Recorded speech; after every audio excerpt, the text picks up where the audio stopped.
I never met Jeffrey Epstein, but in my time serving in the United States Air Force and my time working as a consultant at one of the big four accounting firms in the world, I was not naive to think that people like Jeffrey Epstein don't exist. I know they exist. I just believe that people like him that do the things that he does and did would never be in a position where they would be able to influence the way our government works.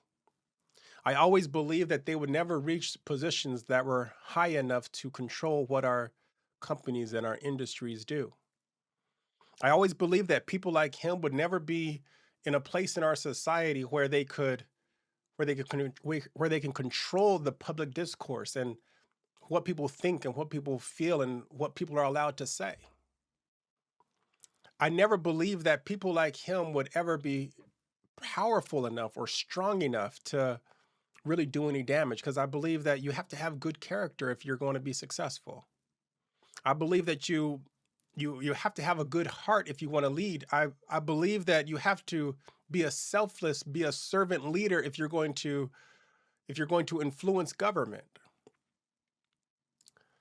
I believe that the people who are looking at the Epstein files now and discovering so many things, I believe everyone is paying attention because of what it means to our society.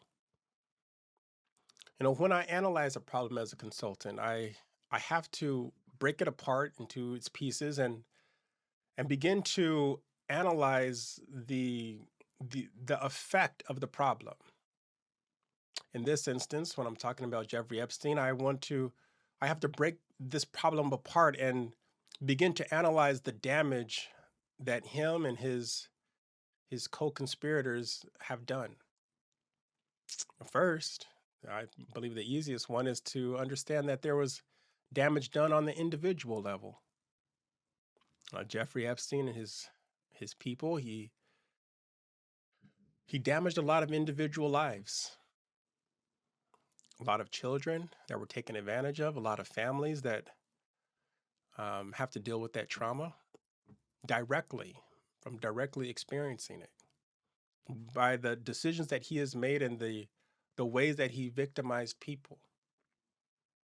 I was watching an interview a little bit a while ago, and I was hearing how Jeffrey was saying that he never did anything without compensating people for it as a means to justify his behavior. Like he said, he paid people money. He said that he gave them certain perks. He connected them to other people who were able to advance their career. For the most part, he was a man of commerce. So when I break down the damage that he has done, I see it from an individual level where people's lives have been affected, and I also see it from a commerce level. There are relationships that have been damaged. Those those people that he victimized, I'm sure they went on to have relationships with other people, and they carried the trauma that he gave them and his friends gave him. They carry that Epstein trauma into their other relationships unless they go to therapy or unless they heal or unless they go through some sort of spiritual transformation. But that pain that he caused those people gets passed down to other people when they communicate, when they have relationships with them. The damage that he has done also gets passed down to other generations when they have children and those children have children. The trauma that their mother endured, if the women go off and have children, it gets passed not just to her children, but also gets passed along to her husband or to her life partner. There's another way that the Epstein situation has damaged society. Everyone who has is going through all of these files and watching everything unravel on social media, I believe it impacts the way we correspond with each other. It impacts the tightness of our communities. Many of us have been walking around just thinking that People like this are in such a minority. They're not in positions of power. We live in a pretty safe community. There was a lot of people out there who were happy and who were pleased with the way society was going until they saw how corrupt it is up at the top in high society. From a government perspective, the influence that Jeffrey Epstein had on governments, not just in the United States, but around the world, the access that he has had to world leaders who are in position to influence the decisions that nations make with respect to trade, with respect to military alliances, with respect to how to organize the nation's natural resources, the influence that he had and the damage that he has done to governments who are supposed to be of the people, by the people, and for the people. The disenfranchisement of democracy that we see in our country has been made worse by the efforts and the actions of Jeffrey Epstein and his people. With respect to the economy, I've seen some videos and I've seen some posts out there that have him talking about the financial services industry. I believe that anyone who is willing to victimize children and do the things that he has done to get access and to influence and to coerce people to do certain things, people who are willing to go through those lengths are also going to compromise our financial system, just like they compromised our government, just like they disenfranchised our democracy by using their influence to impact the decisions that our lawmakers are allowed to make for risk of being outed or blackmailed. He also did that same damage to the economy. Companies that I see popping up in these files are, some of them are American companies. Some of these companies are global companies. The banking industry that supported him for X number of years, that's a financial services firm that is all over the United States and are all over the world. The amount of influence that him and his people, his group has had on our financial services industry is the reason why our economy is not working the way it should be working. For the longest time, growing up as a child, I always looked up to our national leaders. I always looked up to the people who were CEOs and doctors and lawyers. That's what you're told as a kid, to look up to these people. You're told that one of these days, dream big. One of these days, you're going to be one of them. One of these days, you're going to do something great in society. One of these days, you're going to be successful. One of these days, you're going to get ahead. So you have to have good character. You have to have a good work ethic. You have to use the best of your intelligence and the best of your creativity.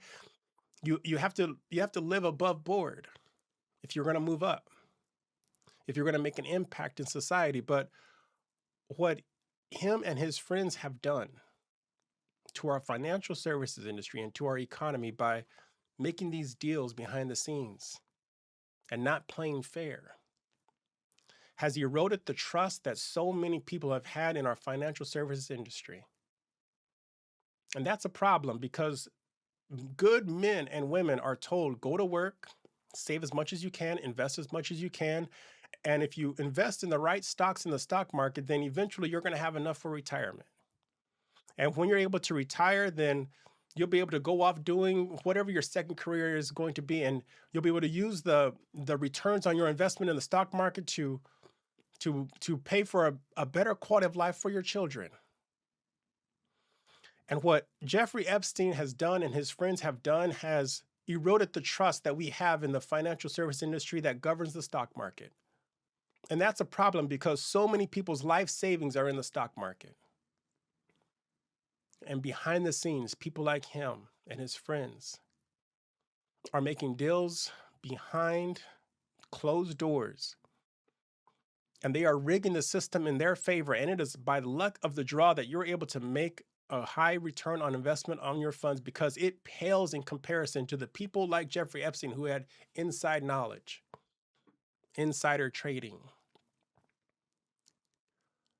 I always have thought that America is the land of the free, home of the brave, and we have so much opportunity. Our economy is so strong. And I've met so many good men and women while I was serving in the United States Air Force, and while I was working as a consultant at one of the big four accounting firms in the world. There's so many hardworking people who do their best to be as productive as they can be. And I've met so many people who are more productive than, and as a society, we are more productive than we've ever been in our entire history, yet our national debt continues to increase. Why is that? Why is it that you can work hard in our country, the land of the free, home of the brave, and your quality of life does not improve? Why does our economy not reward the people who are the most productive with the fruits of their labor so that they can provide a better quality of life for their children and live a better quality of life for themselves? Why is it that the American dream is dead? It's because people like Jeffrey Epstein and his friends have been sucking the lifeblood out of our economy for thousands and thousands and thousands of years, and we are just experiencing the next generation. We are experiencing this in real time, how a few people up at the top can, and some of these people are not even at the top, but a few people can literally suck the lifeblood out of our economy, so that so many of us are running around on this rat race trying to get ahead in corporate America, trying to get ahead in the trades, trying to get ahead in education and learning and developing additional skills that we need to be successful, while the whole time the economy is rigged. And it's rigged because we're reading about it in the Epstein files. If you know the right people, if you do the right things, if you have the type of character that allows you to be okay with people doing all kinds of crazy things, then in our economy, you can get ahead. You can make millions of dollars. You could run for office and win. You can make millions and billions, and you can control companies. The damage that Jeffrey Epstein and his friends have done and continue to do in our society has not just impacted the individuals who were immediately victimized, but it has also impacted everyone else that relies on government services to act in the best needs of our people. They have damaged the economy. They've damaged all of our industries, made us all weaker.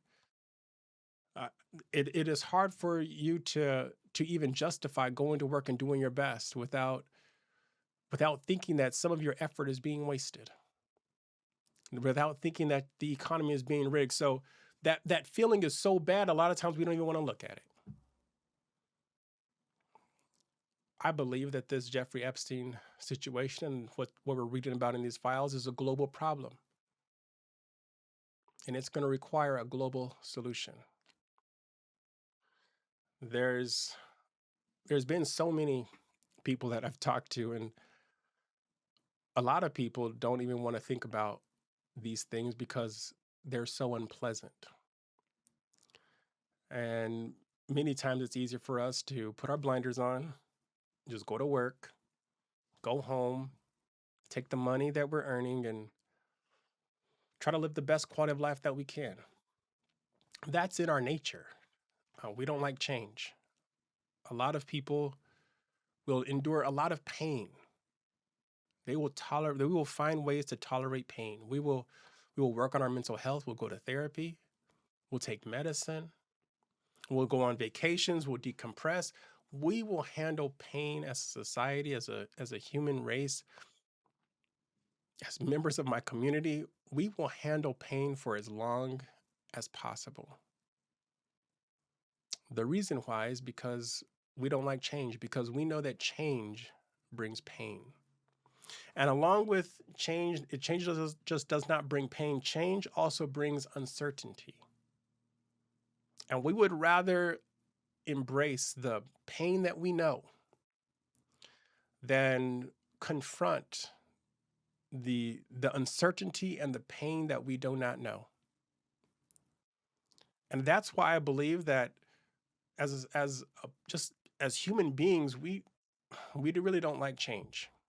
We don't want our organizations to change.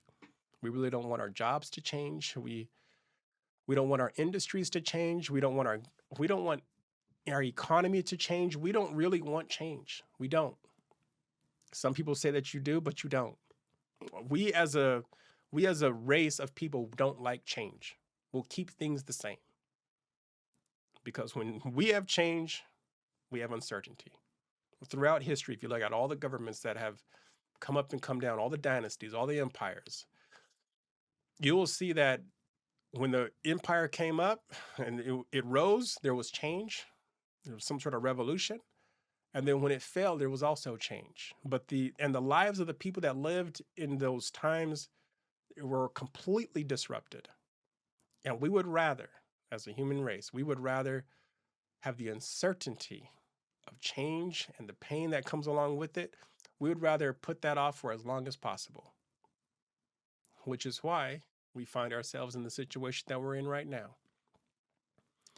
We've always known that the education system could be better. We should be able to educate our children without having them go into decades and decades long of student debt. We know that it is in our national best interest to make sure that our children are educated so that they can be productive in the most strategic industries. We've always known that our healthcare system leaves a lot to be desired. We know that it is in our national interest to make sure that we have high quality healthcare for everyone because we know that when people have high quality healthcare, they'll be more productive. And when people are more productive, our companies are more profitable. And when our companies are more profitable, then our nation, our country is wealthier. We know that there's a lot of problems with our healthcare system, but we're willing to tolerate it. We know that there's some issues with the way our country is being administered. We know that there's things wrong with our infrastructure. You don't have to go over a pothole and find out that you have to replace your tire to know that our infrastructure needs to be repaired. It needs to be modernized. You don't have to be trying to take a first class ticket or a train ride across the country to know that our infrastructure needs to be modernized. But we're willing to tolerate the declining infrastructure. We're willing to tolerate all all this pain because we know what it is, and we can figure out a way to tolerate it. If you can tell us that things are going to get better if we vote, if you tell us that things are going to get better if we work hard, if you tell us that our lives will improve if we follow the program, then we're willing to tolerate the pain. I'm willing to tolerate the pain. Many days I would wake up in the morning while I was serving in the United States military, and I would tell myself that I'm going through this, I'm sacrificing for my country so that someone back at home can have it a little bit better. So that someone back at home can have freedom. Someone back at home can have liberty. So I was telling myself that, and that's what made me work so hard in the military. And that's what made so many of the people that I serve with be so unselfish with their time. Got out of the military, and obviously today things are what they are, and I'm able to open my eyes and see what is happening in society. And I'm realizing that a lot of people out there are tolerating pain. And we continue to tolerate it. I don't think anyone really likes to go to work at a job that they don't really want to do and have a career that doesn't make them feel fulfilled and deal with a difficult boss. I don't think anyone wants to do that for 40, 50, 60, 70, 80 years or until the day that they're no longer here. I don't think anyone is getting a lot of joy out of the economy. They would probably rather be doing something else. I know a lot of people wish that it was a lot easier to get ahead, a lot easier to generate wealth, a lot easier to create a legacy. I know that there is people out there that feel pain when they look at their retirement account, feel pain when they look at their checking and savings account. They feel pain when they look at their paycheck, knowing that they'll never be able to make enough money for them to get ahead. But we're willing to tolerate it. We'll tolerate the stagnant wages. We'll tolerate the increased inflation. We'll tolerate the higher prices. We'll tolerate the increased living expenses. We'll even tolerate things that we see wrong with society. We get on social media. We want to connect with each other. We want to build healthy relationships. We want to find and nurture that type of love that will last for longer than a lifetime. And yet we go onto social media or people are on the dating apps and we We know that things are not working the way they're supposed to work. We know that we should be encouraged to communicate in healthy ways with each other. We know that there's problems with our social media apps and the things that we're using to communicate with each other and to build healthy relationships. We know that we're not being incentivized to create long-term relationships with each other. We're not being encouraged to connect and come together. But we're willing to tolerate the problems that we see in our dating apps. We're willing to tolerate the pain that we are experiencing when we get on social media. We're willing to tolerate all of that. Even in our government. There's a lot of people out there who voted in our last election last year, or 2 years ago, I should say. And regardless of where you are, let's just assume that you voted for the current administration. The men and women who voted for the current administration are being let down by the same administration they had so much hope and faith in. If you were to vote for your political party, you're going to vote for your president, you're going to vote for your congressman and your senator, and your political party gets elected by promising you that if you vote for them, they're going to make your life better. That if you vote for them, they're going to make America great again. And then they get into power. And once they get into power and they control the House, they control the Senate, they control the executive office, they also have nominated the most number. Their political party has nominated the most number of Supreme Court justices. So there's quite a bit of influence that they hold in the judicial branch of government. So when you have so many people in so many places in the legislature and so many places in the executive office and so many people that you have placed in the judicial system, and you still don't get the things that you want, who is there to blame? That level of betrayal, that level of not getting the things that you voted for, is a sign that our government has been damaged and continues to be damaged. It's not working the way that it's supposed to work. If you vote for a candidate and the candidate promises you X, Y, and Z, the way our democracy works is you should be able to get what you voted for if your candidate wins. We've seen this now with the Republican Party, how they control all the branches, all the levers of government, but the Republicans, the people who voted for them, I'm talking about the people who are working 9 to 5.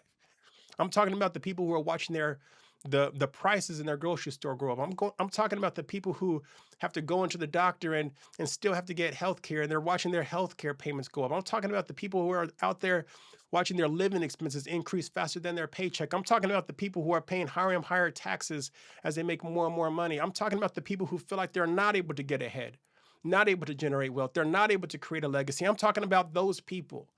Those people who voted for this administration are being let down.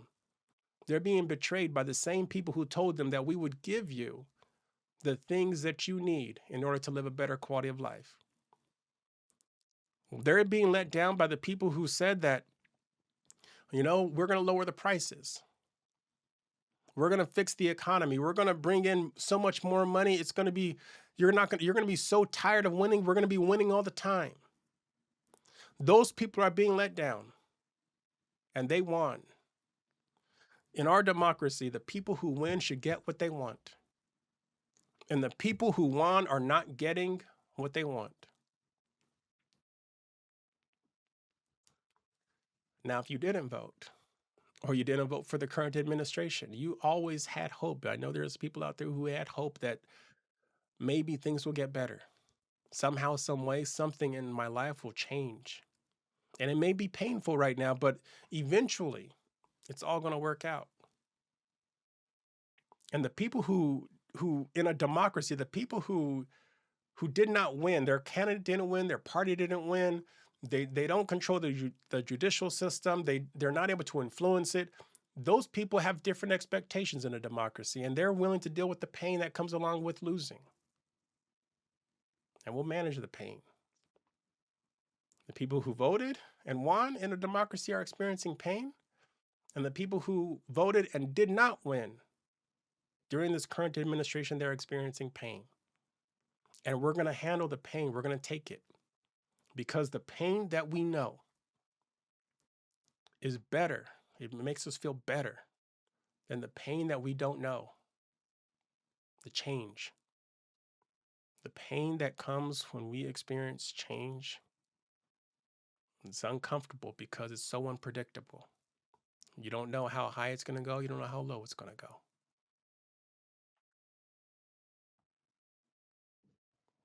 The Jeffrey Epstein situation is a global problem, and it's going to require a global solution. And it's going to take us at some point in the future to embrace the change that needs to occur. Everything is going to have to change.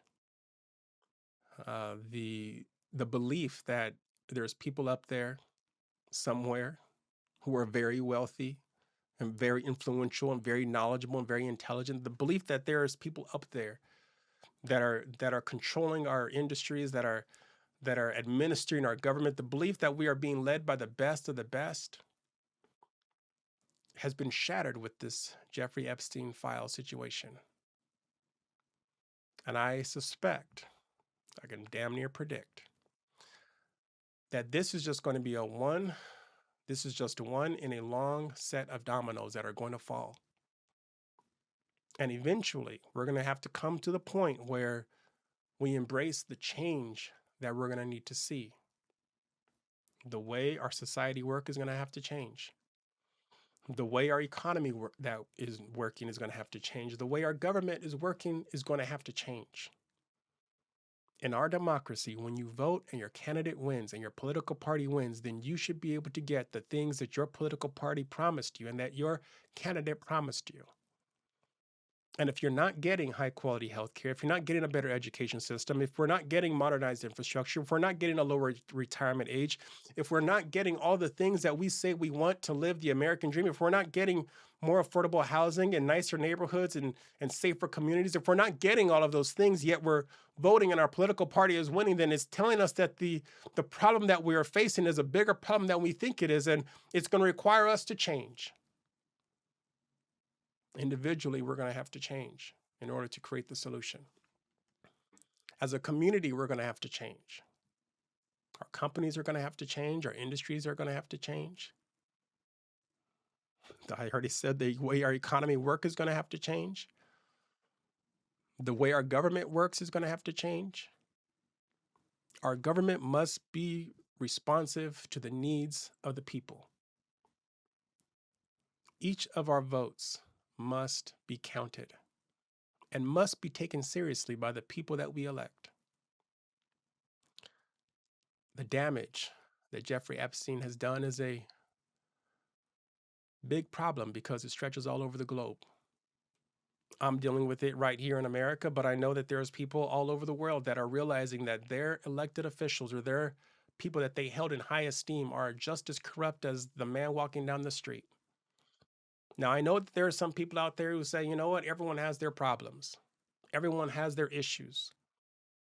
Why should you be so upset over Jeffrey Epstein? Why should you be so upset with the people that are in the files that are complicit in the damage that Jeffrey Epstein and his friends have done? Why should you care? There are some people out there who will tell you that, who will ask you that. Why should you care? Why should you care about Jeffrey Epstein? He's gone. His friends they're not doing it anymore. There's people out there who will try to convince us that we should be complacent by saying, you know, everyone has these issues. Wait till you get in that situation. What are you going to do? My friends, this isn't about everyone. The reason why so many people are tuned into what's happening with Jeffrey Epstein is the fact that we expected more. We expected better. We know how hard we work for the dollars that we put in our bank accounts. We know how much education that we had to get. We know what what went into it. We know who relies on us. We know how our households are put together. We know all the effort that goes into us just surviving. And we always held the people who are our leaders in high esteem because we believe that the reason why they are making the money that they are making, and the reason why they are celebrities, the reason why they are deserving of our respect is because they are leading us. And we expect the people who are leading us to act the most selflessly. And what these files have taught us is the people that are leading us are not acting selflessly. They're acting selfishly. They're acting in ways that we wouldn't act in that situation. We're not going to damage so many people's lives. Those are not the people that I want to work with. Those are not the people that I want to live with. Those are not the people that I want to be leading an organization. That's not the character that we want. They were acting in ways, people who are caught up in these files, they're acting in ways that we wouldn't even want an entry-level worker to act in. We wouldn't want a security guard that has those types of charges. We wouldn't want an intern to have that type of drama in their life. Those are not the qualities. That's not the character that we want to even work in our corporations. Yet they're in positions where they're able to control what our organizations do. They're in positions where they can control where investments go in the economy. They're in positions where they can control all the banks. They can control all the governments. They can control the way our society interacts with each other. The problem that we are experiencing is a global problem. And we are witnessing a time where the dominoes are falling. And this global problem is going to require a global solution. And it's going to require us to do some things that feel uncomfortable. We're going to have to make changes, and we have to embrace the uncertainty of change and the pain that comes along with it, because we know that if we change, things will get better. If we don't change, things are going to stay the same. So really, we have no choice. And I'm going to tell you, I'm going to predict the exact moment where we're going to embrace change as a people, as a society, where we're going to be able to enact the change that we need in the economy so that men, women, and children of every ethnicity can experience prosperity and live in harmony. The day that we decide that enough is enough, the day that our pain as a people gets so great that we cannot take it anymore, the day that we have been betrayed for the last time by the last people that we wanted to be betrayed by, the day that we lose hope that they're going to get better, the day that we realize that the government that we have hope and we have faith in, we have trust in, the day that we realize that the government no longer works for the needs of the people, that is the day when the pain is going to be too great. The day the economy struggles, and the day that people begin to lose their retirements, the day that they begin to lose their livelihoods, the day when that happens, the pain is going to be so great that we're going to embrace change as a society. As a nation, we're going to embrace change. Our companies will embrace change. Our industries will embrace change. Every voter, every man, woman, and child that lives in our country is going to embrace change, because we know that when the pain is so great, we have to choose change. And when we choose change, things get better. If you ever want to escape pain, long-term, persistent pain, you have to get change. You go to the doctor, you can ask the doctor for medicine because you're feeling sick, you're experiencing pain. The doctor's going to prescribe you something, but you're going to come back the next day to that doctor and tell him, what the heck did you prescribe me? If the thing that they prescribed you does not take away your pain, anyone is willing to go through change. Anyone can go through change. Anyone can survive it.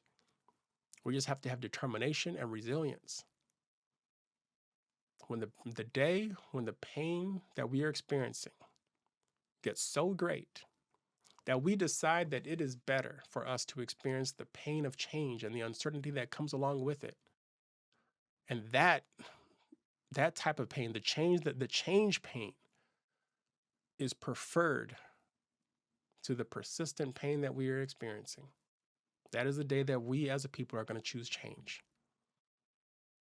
And when that happens, we have to be ready.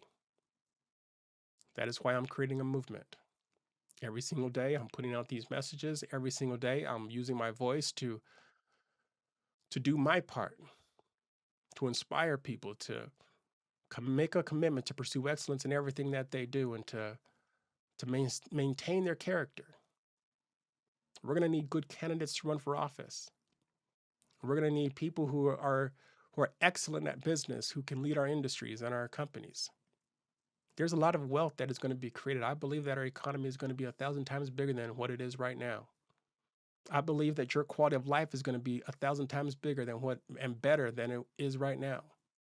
I believe that we're going to be able to lower the retirement age. I believe that we're going to be able to provide high quality health care to so many people across our country. We're going to also be able to change the education system so that every single person, every child can get a high quality education. There is so much that we are going to do. We're going to have to confront this Epstein situation. And when the day comes, we're going to have to clean house. Every single man, woman, and child that is involved in the damage that has been done on an individual level and the damage that has been done on a national level and in our economy, the trust that has been eroded, every single person that is responsible for the trust that has been eroded in our society is going to have to answer for their work. And it's crazy work out there. But we as a society need change. And we have to start getting ready right now. That's my message for you today. I look forward to talking to you in the next video. See you later.